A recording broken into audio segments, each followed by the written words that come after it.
Thank you very much, Pascal. I'm not giving away too many secrets when I say that we thought this year we had thought of doing it a bit differently and maybe getting the poets standing in those boxes, reading the poems, then abseiling down as they read, or perhaps appearing through a trapdoor, or perhaps coming out from the audience and walking down the stairs. But then you realise that actually none of that would work, because for all of us, for the poets and for the audience, the great moment of these evenings is not only the reading, but for me one of the great moments is that moment just before the reading of the first poem, when the breath is taken and you think about that idea of the poem being articulated air, and that's what we get tonight.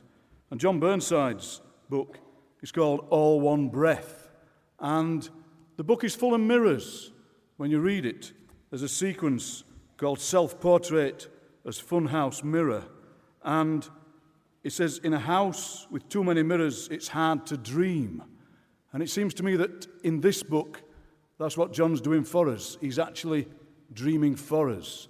He's bringing us up to these mirrors that are not just funhouse distorting mirrors, but all different kinds of mirrors that can reflect us and him and everything in the way that he filters it through. And the book's called All One Breath, and it's because I think that the breath is the major unit of poetry. It's not just the line, it's not just the stanza, it's not just the page, it's not just the slim volume, it's the breath. It's the taking of the breath before the poem begins, during the poem, and at the end. And it strikes me that we all lean forward into these poems, and so our breath mists the poems somehow, and then John leans over and writes on the mist with his finger on the breath, and that's what makes them work for me. So this is John Burnside's book, All One Breath. John.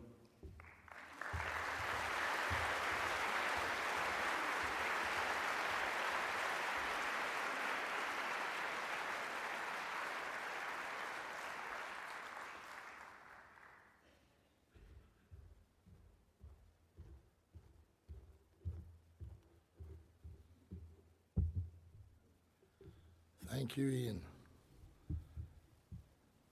I'm going to time myself with my phone. I'm in terror of having forceps applied to any part of me.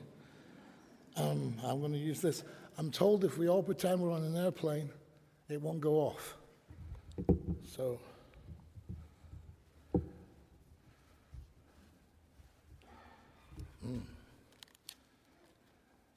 I'm living in Berlin now, and every time I come to London, people say, you still haven't got rid of that sore throat. And apparently it's caused by living in Berlin. It's called the Berlin Luft. So excuse my voice as well. Oh, you have to keep pressing it to make the time come back. I hadn't thought of that. We could be here all night.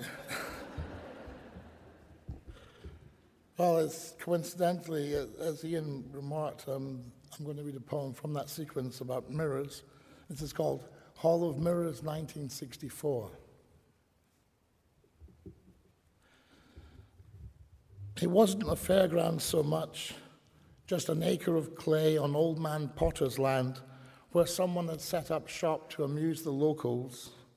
Mayweed and trampled grass beneath our feet.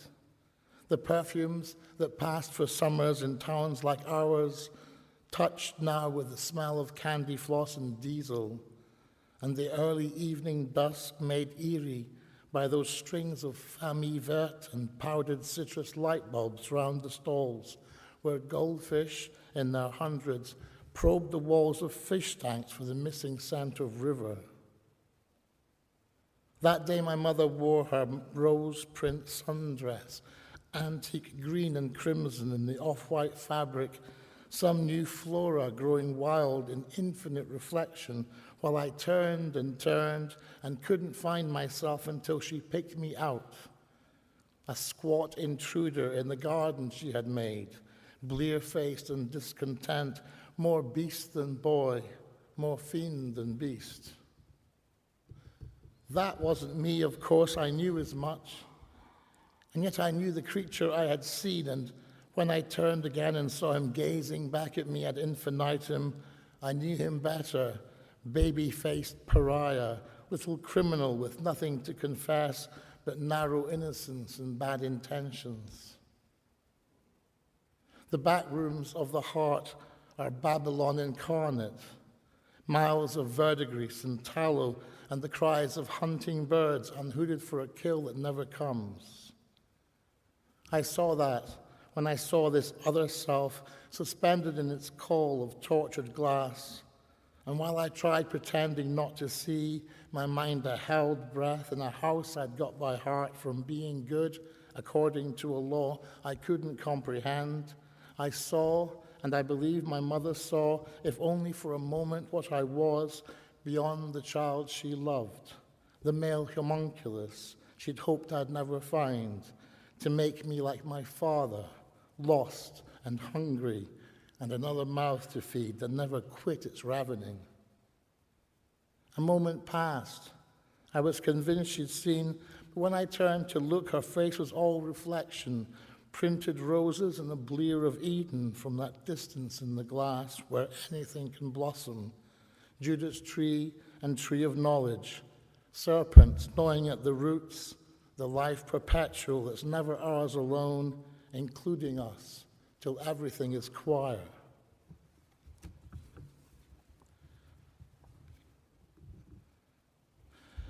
The next poem began as a homage to Yogi Berra. Do you know who Yogi Berra is? No. Yogi Berra was a great baseball player, but also, even better, a great baseball coach. And he was famous for saying things like, "It ain't over till it's over." Or the epigraph of this poem, which is, "The future isn't what it used to be." And I loved him so much, I wanted to dedicate a poem to him, but everybody I knew said it's not literary enough. So the poem is called, "At the Entering of the New Year, Homage to Thomas Hardy." Astute Hardy fans will notice that Hardy does appear in the title, at least, of the poem. But the epigraph is from Yogi Berra, "The future isn't what it used to be." Since it's not what it used to be, the future is ours. Years to regret the bodies we dissolved in Pinot Noir and paracetamol. A decade or more to walk home in the rain repeatedly, the yard lights coming on as if by magic. And having come this far, can we take it as read that nothing ever happens for a reason, that choosing is out of the question, as is luck, and the surest mistake is to think we already know what matters when we see it? A week of fog, a strange car in the driveway, a doll's house in the front yard, pearled with rain. No one can read the signs. It's not a narrative. If moths know anything of love, it has nothing to do with the beautiful doom we long for. And if what we insist on calling fate seems inexplicable or cruel, it's only because we lack the imagination to wish for what it brings, to brighten it with something more inventive than dismay. Late in the day, but we're starting to like ourselves, and something feels true that was always in doubt when it counted. Not what we know, but the things we've decided to keep. A ribbon of wilderness out on the rim of our days, the fine grain of happy, the snowstorms, the art of fugue, some 13-minute loop of grainy footage running for auld lang syne at the back of our minds.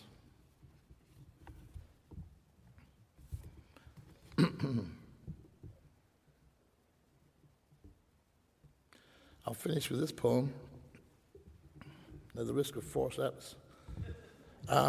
It's called "On the Vanishing of My Sister, Age 3, 1965." And it's just what the title says. Those of you who are young may not remember who Arkle was. Arkle was one of the greatest racehorses of all time. They saw her last in our garden of stones and willows, a few bright twigs and pebbles glazed with rain, and here and there amidst the dirt and gravel, a slick of leaf and milkstone, beautiful for one long moment in the changing light. Then she was gone. My mother had looked away for a matter of seconds. She said this over and over, as if its logic could undo the wildness of a universe that stayed predictable for years, then carried off a youngest daughter. My father was in the room at the back of our prefab, watching the new TV, the announcer excited, Gold Cup Day, and Arkle romping home by 20 lengths. Maybe we have to look back to see that we have all the makings of bliss, the first spring light, the trees along the farm road thick with song. And surely it was this that drew her out to walk into the big wide world, astonished, suddenly at home no matter where she was. It seems when they found her, she wasn't the least bit scared.